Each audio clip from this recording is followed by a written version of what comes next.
मी आत्ता इथे एक ॲक्सिडेंट बघितला. त्याच्यामध्ये काय झालं, एका मुलाची चूक होती आणि एका कारमध्ये एक नवरा बायको होता. नो डाऊट त्या मुलाची चुकी होती, पण तिथे प्रॉब्लेम काय झाला, त्या गाडीमधून उठून लेडीज बाहेर आल्या आणि त्यांनी त्या मुलाला शिवीगाळ चालू केली करायला. कसं बेंचोद मादरचोद असं आणि पब्लिकच्या समोर सगळ्या.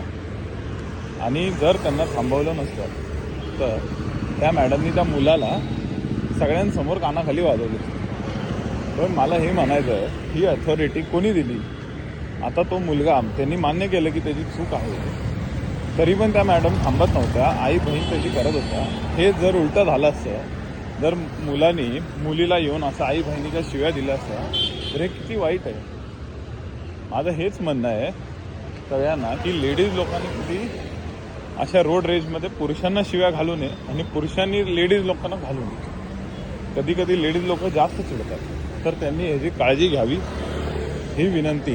कारण ह्याच्याने काय होतं, मुलांचा नाहीतर कुठल्याही पुरुषाचा बराच डिसरिस्पेक्ट होतो आणि हे चुकीचं आहे. जर मुलं तुम्हाला बोलायच्या आधी 10 वेळा विचार करतात तर लेडीज लोकांनी पण तो विचार इक्वली केला पाहिजे.